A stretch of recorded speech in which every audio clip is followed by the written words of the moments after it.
that's a lot. But you know what? It doesn't have to be. I mean, even though that's a super luxury setup, the B idea is not super expensive, right? To sustain something like that. I think it's more of a knowledge thing, and how willing you are to get stung, That's a no. right? That's a no. Well, welcome to the Opposites Unite podcast, Where we discuss real estate and lifestyle topics, break barriers, build connections, and find common ground. let's unite. It seems like every time I open my social media account lately, I see something about homesteading.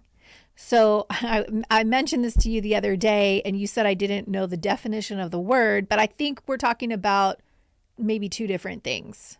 Well, yeah, I think there's a common it's a newer thing to talk about homesteading as what you would call like farming or like micro farming kind of in a way, but also like living off the land, right? So this is kind of what I think they're calling homesteading. And from my experience, homesteading is when you protect your property from creditors. Totally different thing, right? You're talking about one's homesteading, like living off the land and having goats and plants and living off the land completely.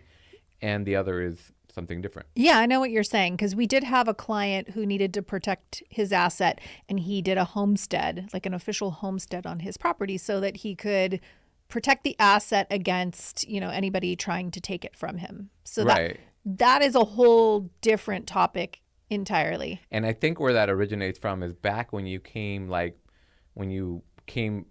traveled across the country on a wagon, right? They would literally like take a post and drop it in the ground and say, this is mine, and they'd homestead it. That's a homestead claim, right? And that's where that originates from. And today you can do something similar, but obviously not the same, but you can file a homestead exemption. So in California, you can file in like LA County, it's $650,000 that you can protect your property from creditors. Why doesn't everybody do this? Well, they should, but not everybody's in a situation where they need it. So they don't use it for that reason, right? And not everybody's even aware of it. But you don't know you need it. You might not know you need it until you need it, and then it could be too late. That's true. That's very true. But that's what homesteading is. So when you're talking about homesteading, and you were talking about like these people are talking about homesteading, and you even sent me a TikTok video or a Instagram or something. It was TikTok. I see it everywhere. Right. So let's get into that, because that seems to be a little bit more interesting than the other one. Well, I think they're both interesting in their own way. One is a protection measure, but the other is more of a lifestyle. And Right. I do think that is a little bit more interesting, because I've been It has some more cool factors to it, right? Yeah. So let's get rid of the first part. The homesteading is you have to file a homestead protection with the courts, and that's a legal thing. So look into doing that if you want to protect your assets from $650,000 in LA County. California it goes down a little bit more in other counties, but anyways, check for your county. All right, let's move on to the other section. So homesteading, basically where people are growing their own food, maybe living off of their own energy sources, a well. Solar. Yeah, well, obviously, yeah. Yeah, so you get the well, right? That gets you the water. Well, there's 4 utilities. So you got gas, electric, water, and the fourth one that I can't remember, cable? No, so there's gas, electric, and water. Those are the 3 that are going to be your main ones, right? That you have to replace. Or you can go all electric. And what the really cool thing right now that I'm seeing is that you can get solar panels and get batteries. So if you basically during the day, and if you're in an area where there is a lot of sun, you can run during the day, charge those batteries, and at night run off the batteries. Ideally, you don't need any electricity company to operate yourself and run, and you can run a full operation. You don't have to run turn off things so that you save electricity. You can really run a sufficient power plant. Essentially, have your own little power plant at home and run off the sun. Yeah, so I mean, what we're basically talking about is living off the grid, right? Maybe to some degree, because most people still have to go to work unless you're lucky enough that you get to work from home. But I think if I was somebody who came to you and said, I want to live this type of a lifestyle, I think some of the first things we've got to discuss is location. How much land, like how much food are you trying, what size family are you trying to sustain, right? So then that's going to turn into how much land do you need, right? Yes. And then we've got like zoning. What type of zoning do you want to be in? Property zone, right? Yeah. Because you got to, if you want to have animals, you want to have goats and chickens and So you're talking a degree of rural living, right? yes. So you're not in an urban society. You can't live in like a tract home and expect to do all this because, for one, you're going to have like an HOA and city, and you're going to have a lot of things that are going to limit you, right?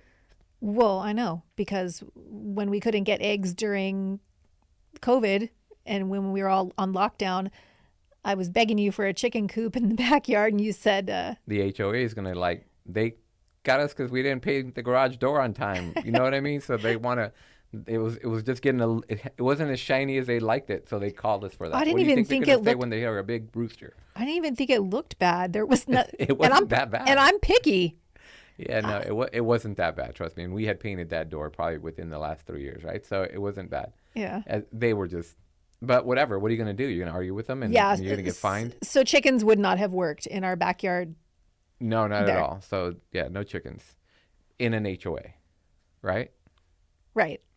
That makes sense. So next, what do you think would be the most important thing to consider if I was wanting to live this lifestyle of homesteading? All right. So if you wanted to do like get off the grid completely, there's the three utilities, right? We talked about solar and how to get rid of that, and gas generators. You can run a gas generator as a backup also. The second thing that you would need is gas. Like, okay, so propane. There's propane tanks that you can get, these humongous tanks, and they're like 800 gallons, or they're really big, and put a lot of gas away, and you have a truck show up that will fill it every so often, right? Depending on your usage, like what you're describing. So that's gas. And then there's water. Well, you run a big pipe all the way down into the ground into the actual the water table that's in the ground, and you get a pump and you pump up your own water. So, and you run that electric pump with your solar. Okay, makes sense. So from a cost perspective, though, what do you think somebody would need to budget for something like that? It's hard to say because those Depends where, right? Well, yeah. If you okay, let's talk about our community, right here in our area.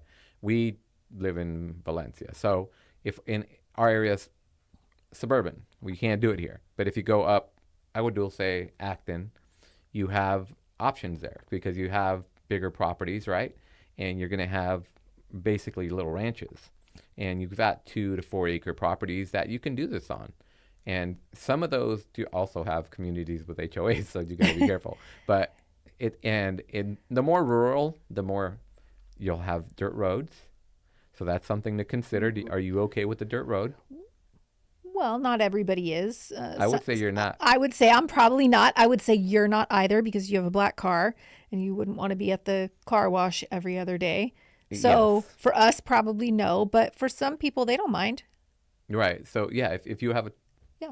So I mean, I think like if you're talking like in Acton or maybe Agua Dulce, I don't know, but probably for low 700,000 and up, you could possibly get a house, maybe dirt road, maybe paved road, I don't know, yeah, but something where you could have animals, you could have chickens and goats and all the fun little stuff, and then also in those areas, yeah. yeah, in those areas, and then be growing all your own fruits and vegetables. And you're talking about a couple acres of land, maybe 2 to 5 acres, right? Anything bigger than that, you're gonna probably have to budget up, or it's gonna be in areas where there are lots of hills. So you've got to deal with that. Like, don't think that because you have 100 acres that you're gonna have 100 usable acres. You're probably only gonna have a couple that are flat and usable. And then the more rural you get drier weather. So what are you planning on doing? If you're planning on like planting crops and that kind of thing, you got to think what's going to grow in that area. Yeah, good point. Because Yeah. I know like out here, I don't think we could get avocados to grow. No, it's too dry. But if you do go coastal more, like more towards Like Montecito? Yeah, that's a little more northern. But yeah, and your budget just went like triple, but maybe quadruple. Probably more. Yeah, Yeah. exactly. So staying in those areas, but if you go like Westlake Village out in that area, and even though Westlake Village is more suburban, but if you go on the outskirts of it in Malibu and these canyons out Agora, Old Agora, things like that, they do have properties like that that you can do, and those are close to the coast. Um, Ventura has I think I've shown houses in Ventura and sold houses in Ventura, and they have an avocado tree in pretty much every backyard. Well, my aunt and uncle lived in Camarillo when we were growing up, and they had an avocado orchard in the backyard. Right. And there was tons of trees, and I mean, back then I didn't like avocados, but now that's a whole nother Now they're story. expensive, right? Now they're expensive, and we go through at least a couple a day between us. Right. So if you're going through that much avocado, it's a crop you need, but you can't do it if you're in Agua Dulce. It's not a realistic thing. No, it's not going to grow out You're, there. what do you do? Just douse it with water? I don't know. I'm not a farmer. I don't know how to No, grow the crops climate's that well. too dry for certain Yeah. things in certain areas. Makes sense. Really quickly, since I mentioned Montecito, I wanted to talk about this show that I've been obsessed with lately. It's called With Love, Meghan, and it's with Meghan from the Duchess of Meghan Markle. Yeah, with Meghan Markle. I've been obsessed on this show lately, and not, I don't really consider that homesteading per se, like what we're talking about. That's luxury, super luxury. That's super homesteading. luxury homesteading for sure. But I'm obsessed with this show because, I mean, she's growing all her own veggies. She's got her chickens, and she's, getting her eggs every day, which is just so cool. And then she's making all kinds of fun stuff. She's growing berries in her yard and making jam from it every day with her kids. And she's even got like a beekeeper that comes out, and they make their own honey. Right. So I saw that. Yeah, they had the bee traps or honeycombs. Honeycombs. Yeah, Right. that was and really cool. That is cool. And having your own honey, that's a lot. But you know what? It doesn't have to be. I mean, even though that's a super luxury setup, the bee idea is not super expensive, right? To sustain something like that, I think it's more of a knowledge thing, and how willing you are to get stung. That's a no. Right? That's a no. Well, I mean, you have beekeeper suits, but like, I don't know. I don't know about bees. I don't, the idea of goats, animals. I like honey though. I mean, I would be interested in learning about that. I just might be a little chicken because I wouldn't want to get stung. Yeah, but the idea of being chicken is okay, right? Because you don't want to get stung. So you do the research, and you get somebody that does know that stuff, and then see if it's something that's going to work for you. Because if you're going to be bombarded by bees, you probably don't want that, right? You're probably okay going to the corner store and buying some all natural, some local organic, honey. Local honey. That would But be a how better cool would solution. that be to just like, we eat eggs and avocado almost every morning between us. How cool would that be to go in your backyard, pick your avocado, go out to your chicken coop, grab a couple of fresh eggs, Yeah. and then even get some honey from your backyard too for your tea or whatever. I mean, we drink more coffee And than if you tea. live more coastal, then you get some avocados too. So it's a whole thing. Although the ones you got today were like baseballs. They were like ready for Well, they're not ripe yet. opening day at Dodger Stadium. That, which is today. Right. Yeah. That's what happens when you Instacart your groceries.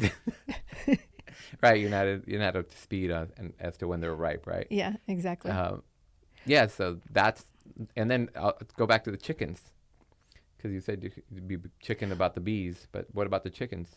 Oh, no, I don't think that would be a big deal. But your parents had chickens in their backyard. Did Yeah, they? I mean, that was later on, but did they have that when you were growing up? Yeah, right after high school, I had this little period where I didn't know what I was going to do. My mom I would just go out in the backyard and grab chickens.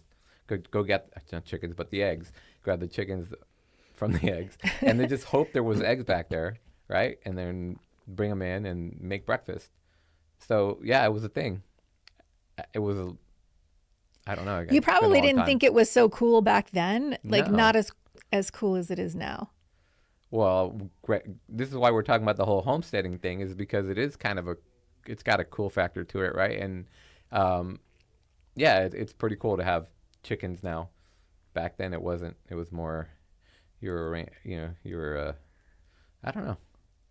When you're younger, you have these like preconceived notions, which are kind of goofy. Yeah, I get it.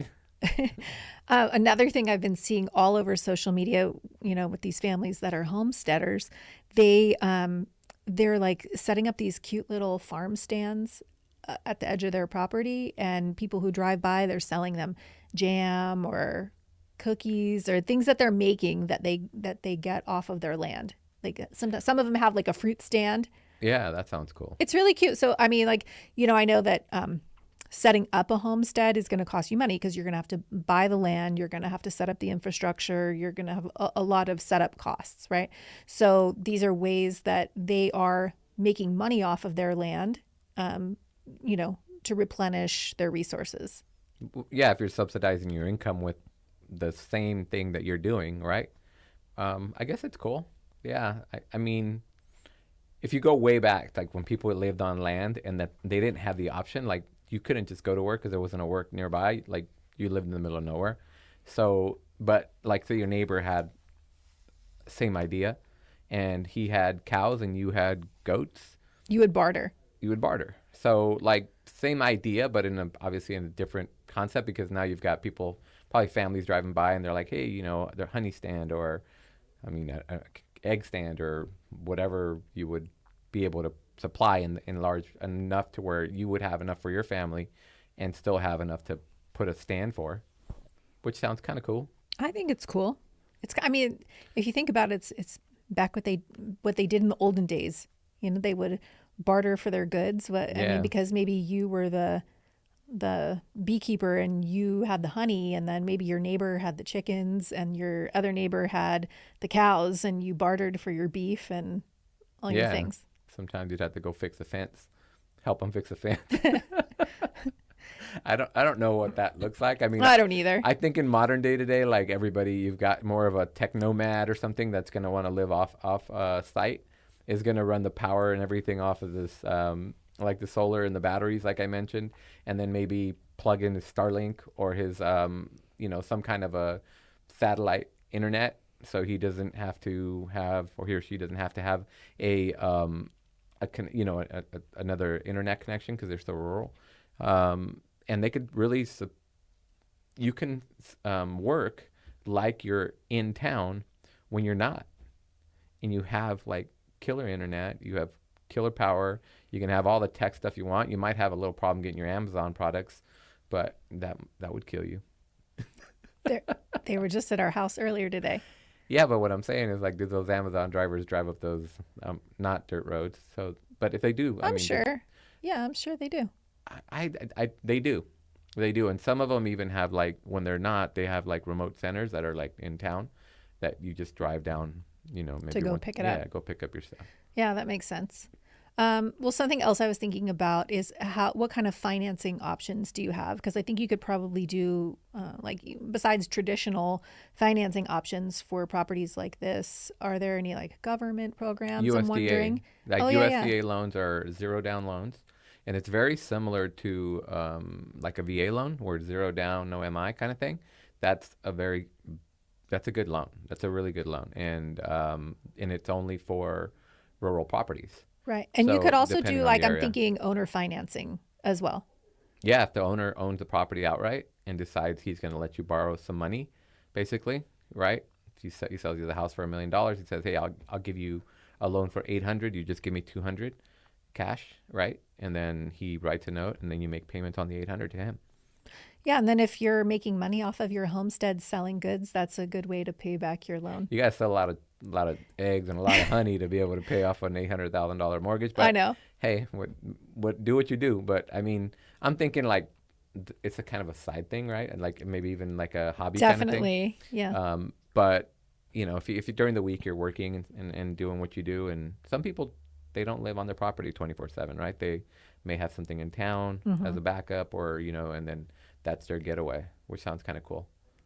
I like the idea of keeping cars, right? Because you have that much space, you can put a big garage and you can store cars in there, I know that's what you would do. big time. And like that's my idea, and not just keep all kinds of cars. You keep an old truck, so you can.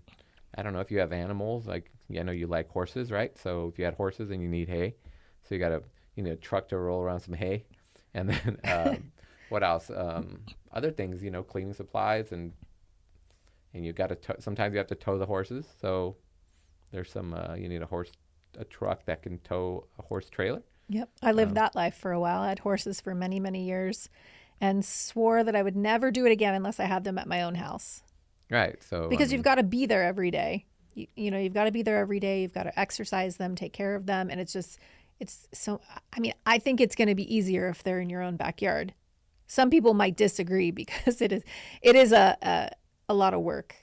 It's a lot of extra yeah, work on you. it's totally taking care of another not person, but yeah, it's a lot. It's a lot of Well, but then I'm thinking too, like if you're having to take care of animals and grow your vegetables and all that stuff, then when do you have time to work or go to work? Because it's a whole, it's like working for your family and well, working on your home. it's yeah, that's a very valid point because if you're gonna incur that much liability, unless you have the cash and you can pay it off, and then you essentially, if you can pay all this off cash, then what are you really buying? You're buying food, but you're growing your food. You're buying, you're getting your water for free from the ground. You're because you already paid for the well.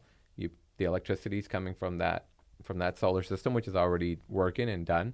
Um, so yeah, there's a lot of maybe if you do gas because a lot of the appliances run on gas like a heater does, unless you get an electric heater.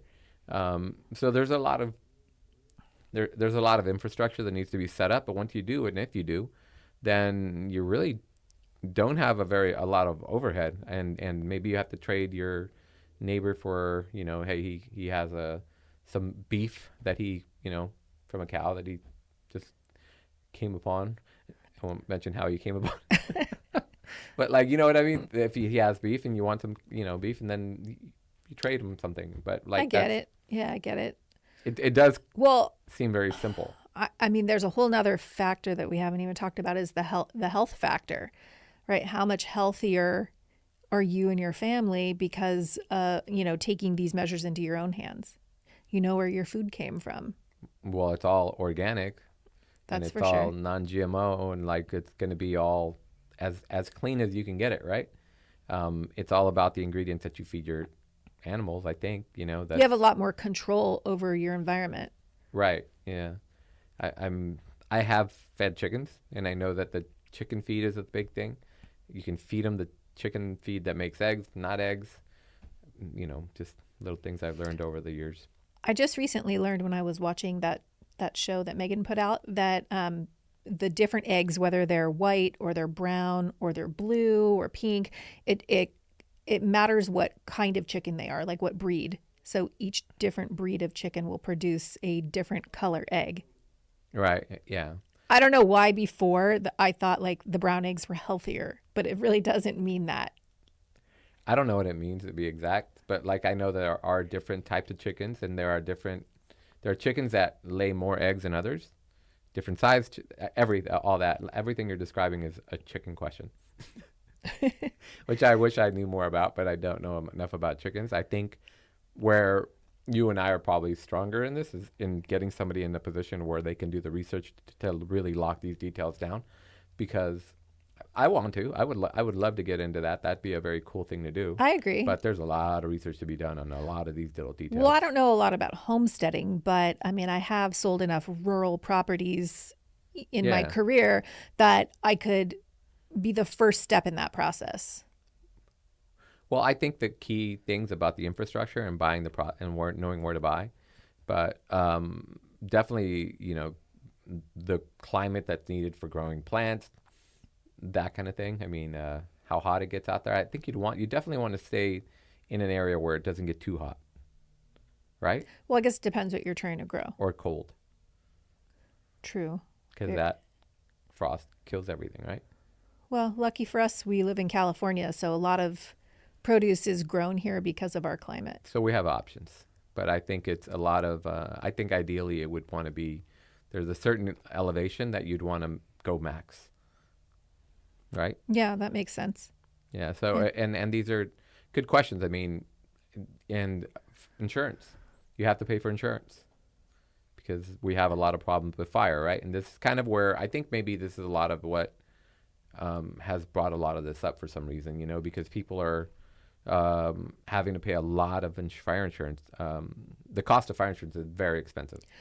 Well, and a little piggyback off of that, off of the fire insurance, is the fact that when we have the fires, they cut the electricity. So it doesn't make the fires worse, right? So if somebody was self-sustained, they were living off their own energy from their solar and their battery power, they're not going to be affected. Right. Yeah, they're able They're not to, going to be affected by, they might not the even grid know. being cut off. Yeah, some of these systems are so seamless that they don't even, there's not even a power transition. You don't feel the power spike. It just transfers over onto the battery packs, and it's really just seamless. You don't lose power. It's maybe a little bit of a dip from what I've seen, but you don't have any kind of a heavy, like you watch in the movies when the power goes out and then like wait for the generators to kick on. And then, at the hospitals, how they have that. So you don't even notice that you don't transition. Even notice it. And a lot of them have an app. So you can, like Tesla has an app, and you could monitor it on Tesla, or other providers do too. I've seen those. Yeah, that makes a lot of sense. Well, I mean, either way, like insurance wise, you're going to have homeowners insurance, and being in a rural area, you probably are a bit more subject to being in those fire areas, right? Yeah, and because okay, so if you're, let's say, like if you're 2 acres, right? Everybody in your area is 2 acres.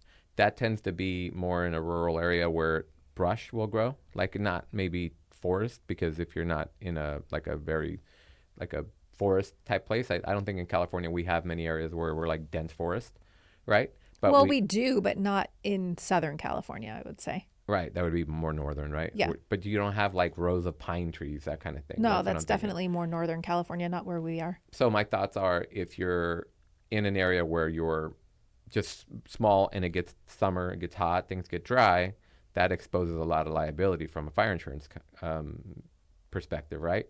So yeah, and then if like Southern California Edison and PG&E and I forgot the other names of the other gas and electric companies, but they will cut off electricity to certain places to avoid being the ones that start those fires, to protect themselves. Yeah, absolutely. So if they're protecting themselves from starting fires, then you're kind of in the wind by yourself, and even less if you don't have a windmill. I don't know, dumb joke about windmills, but like windmills because they create power too. Yeah, that makes sense. Kind of. But that's a big commitment. What, a windmill? Yeah. On that property up north, they have a windmill, but it's more to run the pump that runs the artesian well. Oh, the listing that we have that's up north. Right. Okay. That's a different type of operation, but yeah, I don't know what those ones that were like in Holland or something that you've seen like on the commercials. Or like on the way to Palm Springs, there's tons of windmills. Well, the ones on the way to Palm Springs are the ones that I'm talking about that actually turn and create electricity. Exactly. One other thing I was thinking about is like some common pitfalls with properties like this. What do you think what challenges pop into your mind that someone might have if they were going down this road, on this path to go with this lifestyle? Well, you want to make sure that all these things that you're looking at work, right? You want to make sure you have enough, that there is water in the ground, because there are areas where the water table is not there. Right. So you want to have a good working well. So when you're in escrow on a property like this, you would want to have a well report and make sure it's, pumping out a certain amount of gallons per minute. Exactly. Right. And then same with the septic, right? You want to make sure. And the lender will require you to do a gallons per minute test. For sure. They'll ask for that. So they won't fund a loan if there's not water on source. And sometimes people will have water trucked in, and you can have these huge tanks on your properties to get water in, but again, that it limits your financing. Right, and then like the septic tanks have to be certified on properties like this. That's a big deal, because that is septic tanks. Depending on where you're at in like Malibu, you can't get those things replaced. It's a long wait, and it's a big issue to get the septic tanks replaced. If you add any fixtures to your house, you need a bigger septic tank, technically, right? So if you add more toilets, then you need more septic tank, bigger tank. and they won't let you do it. Agrodulce might not be so critical, but just kind of something else to be worried about. I'm curious what the cost might be if you had to replace something like that. Do you know? It could depend, and there are so many different types. And now, like technology, there's the old ways, right, where it was just tank and then like leach lines, where the water would bleed out and then the waste would stay there, and then you'd have the guy come and pump it out. But if you go into like the newer ones where they compost and it's a thing. It's a thing. Like and they even take the waste and like use it as fertilizer. It's a very depending on how green you want to go, right? But I would venture somewhere in between $30,000 and $50,000 on the average for like a medium sized thing, and then maybe even double that if you're going to go huge. Well, and you mentioned composting. That's like a whole nother factor, right? Because Essentially you're making fertilizer. Exactly. But you're going to fertilize your own garden where you're growing your food, but you're going to be using probably the scraps from your garden from when you're cooking. Right. That's what goes in your compost. Right. So if you take the scraps and you let them ferment and become fertilizer. Yeah. Like right there. That one's going to go over my head real quick. I don't know how to do that, but I've heard of the concept. Yeah, I'm not particularly the gardener, although I've always wanted to be. I think I've always tried to grow things. Even like when I was a little kid, I would, take pumpkin seeds out of our pumpkin and put them in the backyard and think it was going to pop up a pumpkin, and it never did. But what a letdown. I know, such That's a messed letdown. up. Were you going outside every day and like looking at it, putting water on it? Yeah, pretty much. Oh, wow. But you know what though? I probably planted it the wrong time of the year or something. Who knows? Well, that's the thing, right? You have to have you have to plant at certain times of the year. Remember we did an art. We did. We messed with that a little bit. Yeah, but you had to, depending on the crop, you had to plant at certain times of the year so that it would grow. Well, we tried to grow stuff from seeds, and we did the little starters, and then that didn't go well. We soaked them, like we watered them too much, and then they probably drowned, and they never grew. Have to be inside, like they have to be in a protected environment, much more than just if you already have a rooted plant. Yeah, we didn't really do our homework that well on that. But you learn, and now we know that, you know what I mean? So I guess that's kind of the whole adventure of it. Right. Imagine if you're like you're suburban, you're used to, driving into your garage every day and like living in like a regular air conditioning house, and you're like, you have maybe even not a backyard, and just kind of that's your life. And then you go to work every day, come home regular, and you go to the restaurants on weekends or at nights and whatever, the regular suburban lifestyle. And then now you're going to uproot yourself and go put yourself in a 2-acre property out in, maybe 15, 20 minutes from anything.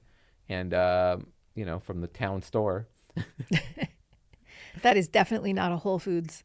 Right. No, there's not going to be a Whole Foods. You're going to have like a very Tom's Mini Mart or like something like that, and they're gonna have like hopefully fresh produce, because everybody kind of contributed from the area. I don't know. I might be I'm creating a little community. What do they call that? Like Minecraft? I don't know. Jaden would know, but like that's a whole different thing. Well, I think so. What I'm realizing though is we if we wanted to change our lifestyle and go more to a homestead type lifestyle where we were, growing our own things and having all the animals and stuff, we really don't know anything about this. Like we would have to do so much homework to get there. I think the only thing we do know is how to find the property and what to look for in terms of like the property being sound in itself, as far as like the septic tank, the well. Yeah. And those sorts of things. Like we know how to source the property and make sure the property is sound, but from that point forward, we would have so much homework to do. Well, the thing is, make sure you get it at the right price, right? You're not overpaying for a property for the area. That's the biggest thing. Make sure, like we talked about, the solar and the battery produce. We make sure the septic tank is in good shape and can get certified. The gallons per minute are flowing. If you can get, the gas, because you're gonna have to deal with a gas tank, and some of that equipment is leased, so you have to be aware of this stuff.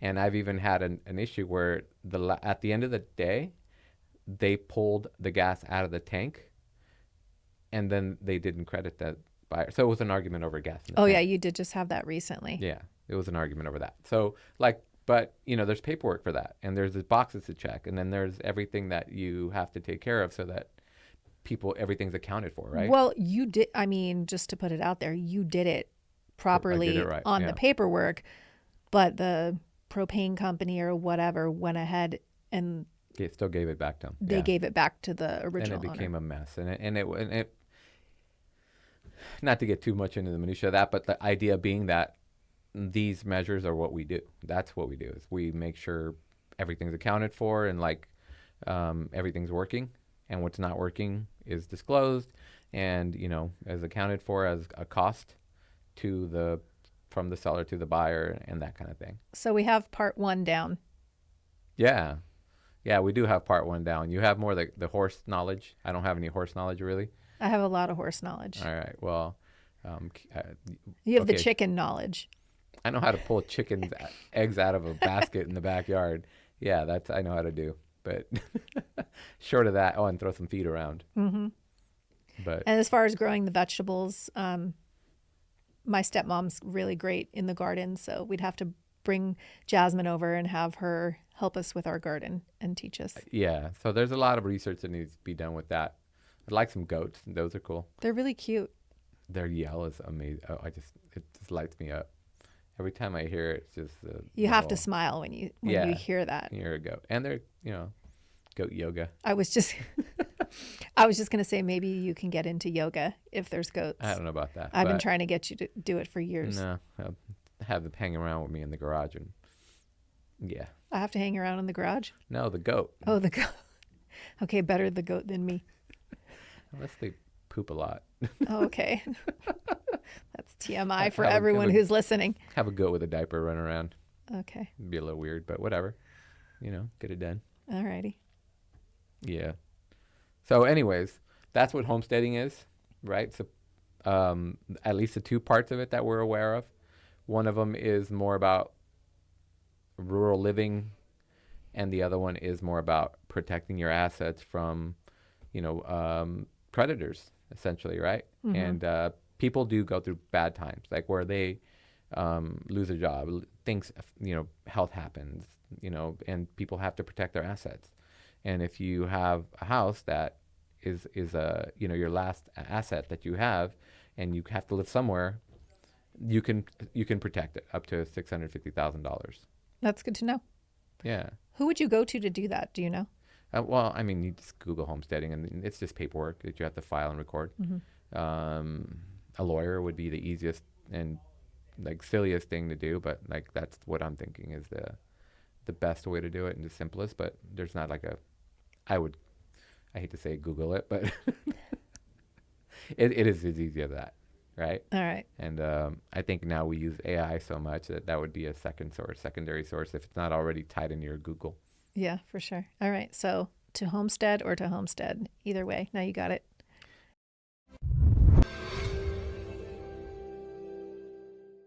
Thanks for tuning in to the Opposites Unite podcast.